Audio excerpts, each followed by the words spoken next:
الحمد لله وكفى والصلاة والسلام على من لا نبي بعده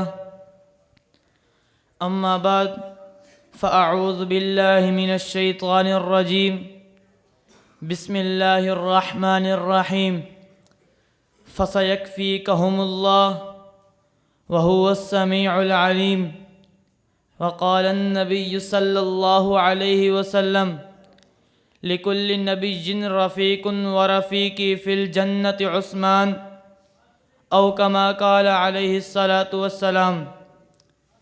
میرے واجب الاحترام علماء کرام اور مسلک اہل سنت والجماعت احناف دیوبند سے تعلق رکھنے والے غیور مسلمانوں، آج میں آپ حضرات کے سامنے جس موضوع پر گفتگو کرنا چاہتا ہوں وہ حضرت عثمان رضی اللہ تعالی عنہ کے مبارک عنوان سے معنون ہے۔ سامعین محترم، اس کائنات عالم میں کوئی ایسا انسان نہیں جس کے نکاح میں کسی بھی پیغمبر کی 2 بیٹیاں آئی ہوں، لیکن عثمان ایسا عظیم انسان ہے جس کے نکاح میں پیغمبر صلی اللہ علیہ وسلم کی 2 بیٹیاں آئی ہیں۔ جب پہلی بیٹی کی وفات ہوتی ہے، حضرت عثمان رضی اللہ تعالی عنہ غمگین ہیں اور فرماتے ہیں، یا رسول اللہ صلی اللہ علیہ وسلم، میرا آپ کے ساتھ ایک ہی تعلق تھا، ایک ہی رشتہ تھا جو آج ٹوٹ گیا ہے۔ پیغمبر صلی اللہ علیہ وسلم اس رشتے کو، اس ناطے کو قائم رکھنے کے لیے اپنی دوسری بیٹی بھی حضرت عثمان رضی اللہ تعالی عنہ کے نکاح میں دے دیتے ہیں۔ جب دوسری بیٹی بھی وفات پا جاتی ہے، حضور یہ کہنے پر مجبور ہو جاتے ہیں، اے عثمان، اگر میری 40 بیٹیاں بھی ہوتی تو میں ایک ایک کر کے تیرے نکاح میں دے دیتا۔ سامعین محترم، حضرت عثمان رضی اللہ تعالی عنہ کے ایمان پر اعتراض کرنے والا اعتراض کرتا ہے، حضرت عثمان کا ایمان نامکمل تھا۔ میں اس کو کہتا ہوں، دنیا کا یہ اصول ہے، اگر کوئی اپنی بیٹی کا رشتہ دیتا ہے پھر اپنے داماد کو دیکھتا ہے، اس کا اخلاق کیسا ہے، اس کا کردار کیسا ہے، اس کا اٹھنا بیٹھنا کیسا ہے، پھر اس کو اپنی بیٹی دیتا ہے۔ میں کہتا ہوں حضرت عثمان رضی اللہ تعالی عنہ کے اندر یہ سب خوبیاں پائی جاتی تھی، تبھی پیغمبر علیہ السلام نے اپنی 2 بیٹیاں دے دی۔ اس کے بعد یہ فرمایا، اے عثمان، اگر میری 40 بیٹیاں ہوتی تو میں ایک ایک کر کے تیرے نکاح میں رکھ دیتا۔ اے عثمان، تیری سخاوت پر قربان جاؤں۔ جب پیغمبر علیہ السلام اعلان کرتے ہیں، کون ہے جو اللہ اور اس کے رسول کی مدد کرنا چاہتا ہے، حضرت عثمان کھڑے ہو جاتے ہیں اور فرماتے ہیں، یا رسول اللہ، 900 اونٹ آپ کے قدموں پر نچھاور کرتا ہوں۔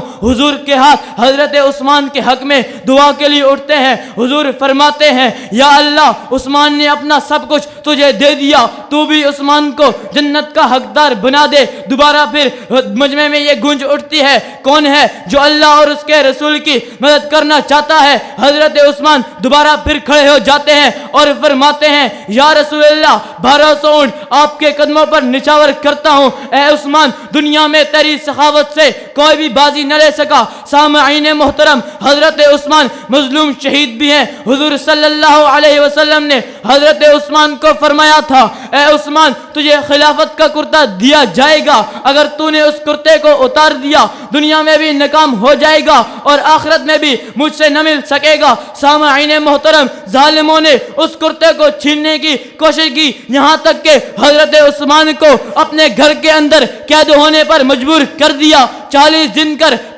دن تک پانی بند کر دیا۔ 40 دن کے بعد ایک زندیق جاتا ہے، حضرت عثمان رضی اللہ تعالیٰ عنہ کے گھر کی دیوار پھلانگ کر جاتا ہے، حضرت عثمان کو شہید کر دیتا ہے۔ میں کہتا ہوں شہید تو بہت ہیں لیکن عثمان کی بات ہی اور ہے۔ سامعین محترم، کسی شہید کی شہادت کی گواہی منبر رسول دے گا، کسی شہید کی شہادت کی گواہی بدر دے گا، کسی شہید کی شہادت کی گواہی احد دے گا، کسی شہید کی شہادت کی گواہی خیبر دے گا، کسی شہید کی شہادت کی گواہی نیزہ دے گا، کسی شہید کی شہادت کی کی گواہی تلوار دے گا، کسی شہید کی شہادت کی گواہی ریت کے ذرے دیں گے، لیکن عثمان وہ عظیم انسان ہے جس کی شہادت کی گواہی خود رب کا کلام دے گا۔ بس آخر میں اتنا ہی کہوں گا، اللہ نے زینت بخشی ہے افلاک کو روشن تاروں سے، اللہ نے زینت بخشی ہے افلاک کو روشن تاروں سے، اسلام نے عزت پائی ہے محبوب خدا کے یاروں سے۔ ابو بکر و عمر ہے سمع و بصر، عثمان و علی ہے قلب و جگر، حضرت کے ہے منظور نظر، پھر کیوں نہ ہو پیار ان چاروں سے، ہوتے ہو خفا کیوں پوچھو ان غداروں سے، ہوتے ہو خفا کیوں پوچھو ان دھوکے بازوں سے۔ تعریف صحابہ ثابت ہے قرآن کے 300 پاروں سے۔ وما علینا الا البلاغ المبین۔